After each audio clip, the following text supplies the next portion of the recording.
You know, often the comment regarding recognition comes up.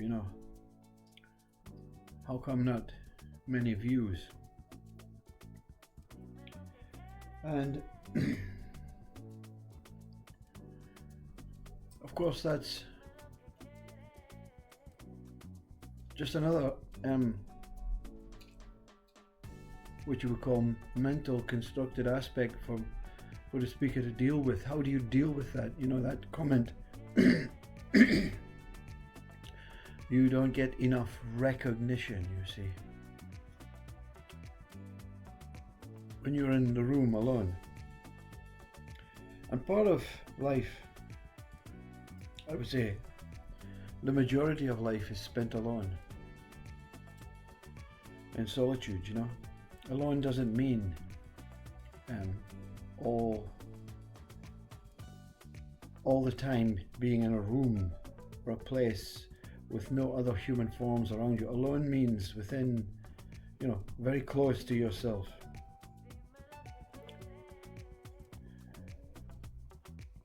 I remember a quote. I don't think it's a quote, it was just words from Muji. And it kind of, I suppose, eased the transition of solitude, of the quiet mind, like a guiding hand, And he said once in his satsang, with so many devotees, many people sitting in front, and he made the quote, in 150 years, none of us in this room will be present. Will this room remember us? Will this room recognize that what it lost, that what it knew?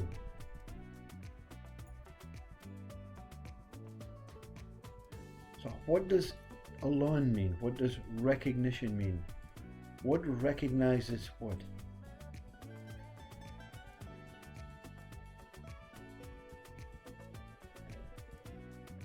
In a very simplistic human way, numbers are simply to divide, you see, multiply, divide, add and subtract. But the numbers are made to multiply, divide and add and subtract to create a sum.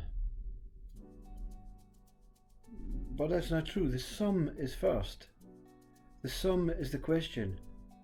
How many lives have I lived? How many people are in the room? And you do some quick adding.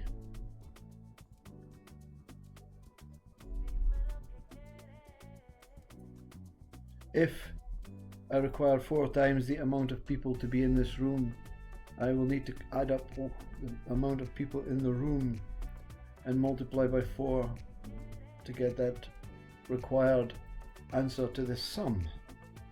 You see? The mind creates the sum, and the mind creates the answer. You don't go into a quiz not knowing the answers. You know the forgetfulness, you'll learn the forgetfulness. But the answer's already there, you see. That's U.G. Krishnamurti.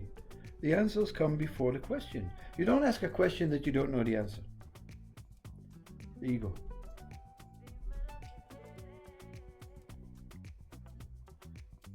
So when you say to the one that is concerned about the recognition or the views or the amount of time or the subscribers, when they say it's not fair,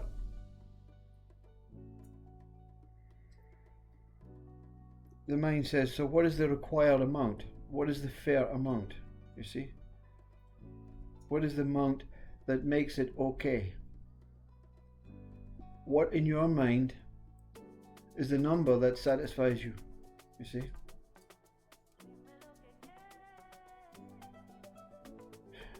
The mind doesn't want the answer. It doesn't want the number. It wants what it knows. It wants an answer that it knows. And the answer is from me. The answer is my conditioned mind. Oh, I think, if everyone equally got 2,000 views, that would be fair, So you're making comparisons, you're making measurements, you're making valuation, you're making judgment, you're making, a satisfied way for your mind.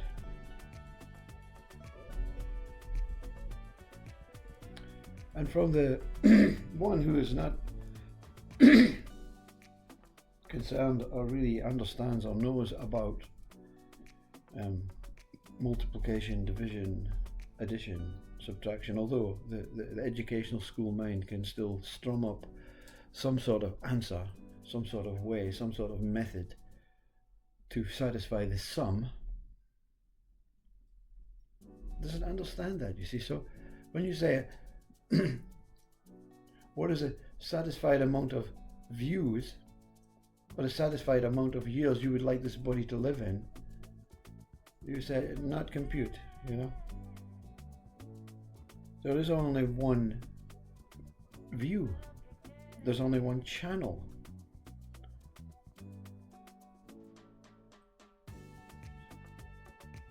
You say that the song "Make Me a Channel of Your Peace" is to say there must be another channel. There must be my channel that can reach your channel, God. So I have to add me and you make one, or make two into one. We have to divide me and you, God, into two, and then add us together to make the same two, or we can become one.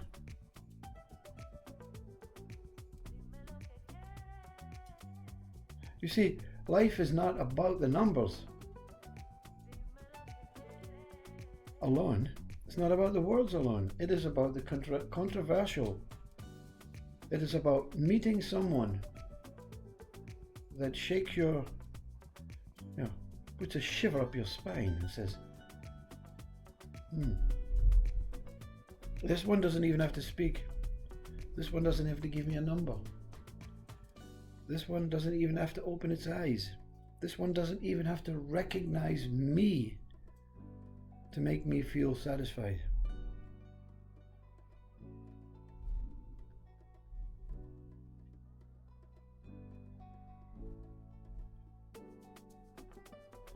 So the controversial, the alternative to that is, I've been looking, any one of you, any human being can say, well, I've been looking for that one for years and years and years. I can't find that one that just does it, Not even my partner. We have to have some sort of connection. We have to have some sort of sexual relationship. We have to have some sort of communication.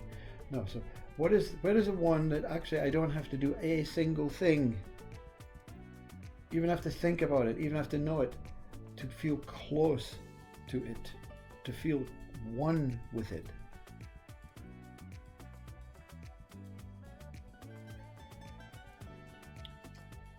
So the unsatisfied mind makes up other ways to do it. Let's be controversial.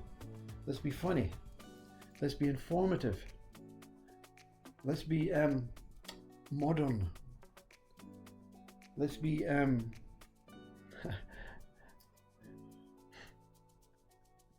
let's give them something. Let's be someone special, so that we can give them something to make them feel special.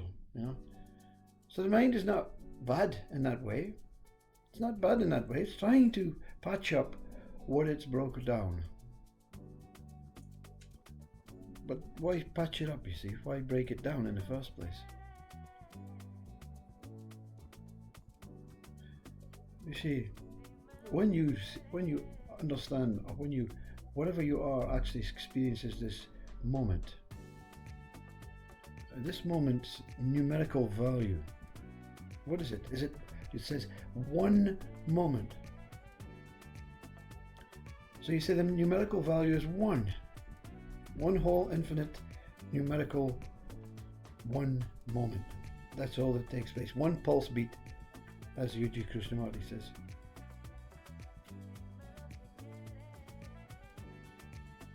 But in the moment this 1 moment arises, it arises from a 0. That is why 1 is spelled with an O. That is why has an O. You can spell it A-U-M another way, but the sound is of O. 0, circle. I'm looking at my laptop now, and as I speak, there's a circle pulsating in the middle, meaning whatever is speaking is active. It is pulsating, and there's numbers above it saying time is going on, you're becoming boring, you have to finish at this time, you have to make sure that you're controversial, informative, funny, that you're giving something, some teaching, some sharing. You have to, because we want to become one. You know, the intent from every human being is to become one. No human being, even in whatever you see or perceive from another human being, and you imagine and you measure and you value, you say, no, that one doesn't want to become one, that one wants to break everything up. No. Our initial understanding of life is one. Our true original place is, the truth is 0. And you say, well, I'm not interested in that, because what can experience it? 0 can experience itself, just like 1 can experience 1, 2 can experience 2. The sofa can experience the sofa. The room can experience the room. So to be alone with no views and no recognition is not any different from being in a crowd, standing in a stage with fireworks above your head and lights and everyone applauding as if you're some sort of celebrity. Something recognizes you. I don't, big deal. I'm in the room myself. The sofa, it doesn't speak to me. It doesn't say anything about me. It doesn't value me. It doesn't give me any recognition. It doesn't give me any views. That's your mind, you see. That's your negative mind. Everything that exists is worthy of existence equally. And all is born from 0, appearing as 1. With a mind that wants to multiply, divide, subtract and add because it's friggin' bored. It's friggin' bored with the sofa. It's friggin' bored with the chair, the microwave. It's friggin' bored with the shoe. It's friggin' bored with the table, the lamp, the picture frame. It's friggin' bored. It's not my cup of tea, you know. I want to be recognized by another human. I want to have a relationship. And are these things not happening on top of having a sofa, having a table, a lamp? Our choices are so I don't my taste buds, my taste buds. I don't like that restaurant. I like this restaurant. I don't like that bag. I like this bag. I don't like that sofa. I like this sofa. I don't like that person. I like this person. I don't like being in a room full of 50 people. It has to be 49 or 51 because I have this kind of social anxiety. I'm not here to make fun. These things are taking place, and we have a mind that pities them, is compassionate and kind. But the fact is, if you don't understand what 0 is, you don't know the full truth about this life. How do I find zero? Where do you have to look to find zero? I close my eyes, my sofa disappears. Everything in the house disappears. There's nothing there to be seen. Oh, could that be zero? And the mind says, oh, so it's only when I'm asleep that I understand the truth. No, with the eyes open, it is still zero. When the names and the identities of each item, of each thought, with that word-based formal language that we haven't learned and incorporated, takes over, it says that you look with this negative zero eyes, and then, oh, look at all this stuff.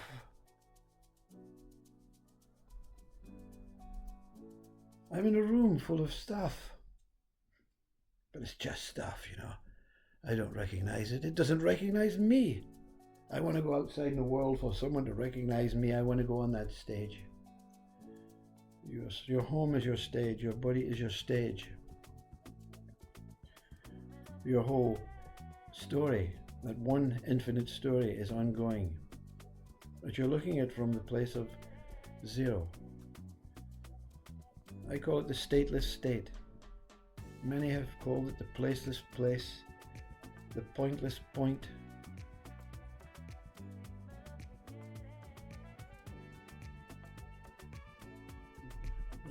But it doesn't do you any justice in this world, you see. If you're looking for something to give you that permanent, infinite Sat Chit Ananda, wow, bliss state, you have to see through zero. You have to see through zero. God Almighty, this speaker has seen through my mind. I seen through the ego. I see through the minuscule I. He takes me to the pure I. He asks me to see through the pure I. I see through the pure I. I only see nothing, non-duality. There's no I that sees it. There only is nothing. Now I have to see through nothing. Now I have to see through zero. When's it going to end, you see? That's the most positive statement you'll hear. You're not waiting for an end anymore. You're still within the journey to the endless end.